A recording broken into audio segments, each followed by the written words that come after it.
अस्सलाम वालेकुम dear students. आज हम एक्सरसाइज 1.1 रिलेशंस और फंक्शन क्लास 12th पढ़ने जा रहे हैं। क्वेश्चन नंबर फर्स्ट का ऑलरेडी हमने पार्ट नंबर फर्स्ट पढ़ा था। मैंने आपको दो मेथड्स दिखाए थे, एक रोस्टर फॉर्म में और एक दूसरे फॉर्म में मैथमेटिकली हमने किया था। तो आज हम पार्ट नंबर सेकंड पढ़ने जा रहे हैं। Part number second is relation R in the set N defined as what's N N is the set of natural numbers. We have all natural numbers and the relation is xy such that y is equal to x plus 5 and x is less than 4। तो x और y जो है ये दोनों किसको belong करते हैं? x belongs to n, y belongs to n, दोनों नेचुरल नंबर्स। लेकिन x के लिए कंडीशन है कि x लेस देन 4 होना चाहिए, तो x की तीन वैल्यूज होंगे। सो x इज इक्वल टू 1 2 3। अब आपके पास एक इक्वेशन है y is equal to x plus 5। आप x का वैल्यू 1 दे दोगे, 2 एंड 3, बस आपके पास लिमिट है कि x का वैल्यू 1 होगा, 2 होगा और 3 होगा। तो जब आप इसको सबस्टिट्यूट करोगे तो रिलेशन यूं बनेगी, r is equal to x का वैल्यू 1 सबस्टिट्यूट करो तो y का वैल्यू 6 आएगा। तो 1 किसके साथ पेयर बनाएगा? 6 के साथ। 2 किसके साथ पेयर बनाएगा? x का value 2, so y is equal two plus 5 that is 7 and x का वैल्यू 3, तो y इज इक्वल टू 8। तो कुल मिला के हमारे पास 3 पेयर्स है, 1 6 2 7 3 8। अब हमें चेक करना है ये रिफ्लेक्सिव है या सिमेट्रिक है या ट्रांजिटिव है। सो फॉर रिफ्लेक्सिव, अगर हम बात करेंगे रिफ्लेक्सिव की,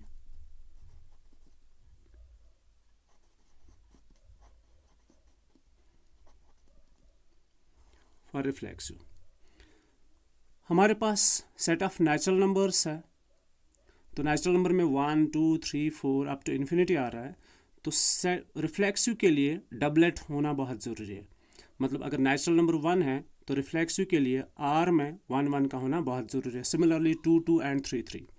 लेकिन हमारे पास ना 1 1 है, ना 2 2 है, ना 3 3 है। तो हम लिखेंगे reflexive, the relation is not reflexive. Reason लिखेंगे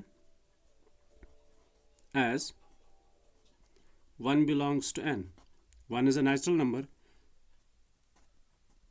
1 1 doesn't belongs to r। बस आपको एक रीज़न लिखना है कि ये रिफ्लेक्सिव क्यों नहीं है। सो 1 belongs to n, 1 1 doesn't belongs to r, hence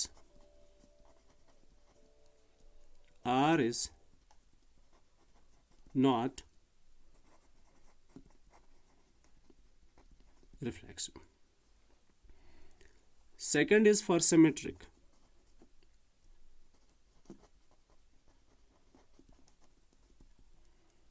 symmetric के लिए हम गिवन सेट को नहीं देखते, हम रिलेशन के अंदर पेयर्स को चेक करते हैं। तो इस रिलेशन के अंदर 1 6 है, तो 6 1 का होना बहुत ज़रूरी है। इसका इनवर्स 6 1 का होना बहुत ज़रूरी है। तो अगर 1 6 है तो 6 1 इसमें मौजूद नहीं है। तो सिमेट्रिक क्यों नहीं है, आपको एक रीज़न लिखना बहुत ज़रूरी है। तो हम लिखेंगे reason 1 6 belongs to R,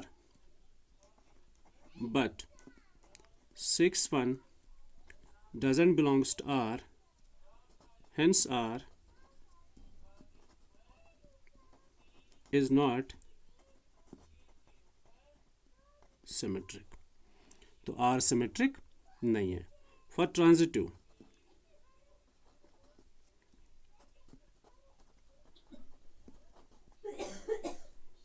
transitive, तो देखो ट्रांजिटिव के लिए हमारे पास क्या होना चाहिए कि 1 6 है तो सेकंड पेयर कुछ 6 1 6 जैसा होना चाहिए, उसका सेकंड एलिमेंट।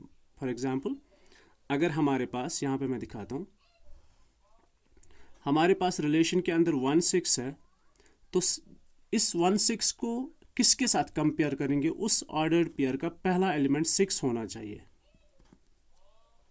1 6 को हम कंपेयर करेंगे 6 एंड समथिंग उस पेयर के साथ। लेकिन ऐसा कोई पेयर यहाँ पे नहीं है, तो हम 1 6 को कंपेयर नहीं कर सकते। इसी तरह 2 7 को कंपेयर करेंगे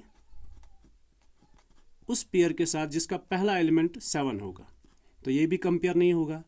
3 8 को कंपेयर करेंगे उस पेयर के साथ जिसका पहला एलिमेंट 8 होगा, तो यहाँ पे ना 1 6 कंपेयर हो रहा है, ना 2 6, ना 3 8, सॉरी 1 6 2 7 3 8, तीनों पेयर्स अगर हम इनको कंपेयर करते, ऐसा कोई ऑर्डर्ड पेयर नहीं है जहाँ से ये कंपेयर होंगे, तो that means this relation is by default transitive relation. So for transitive relation R is transitive.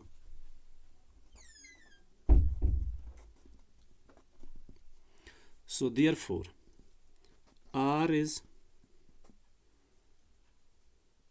neither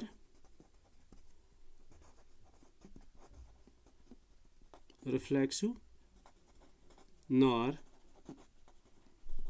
symmetric, but it is transitive.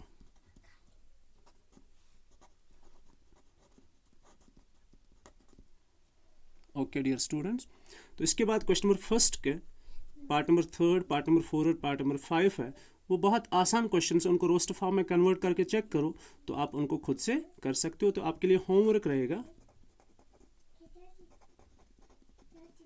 Homework question number first, rest of the parts. आप try कर लो ताकि आपको भी पता चले कि आपको question आता है नहीं आता है.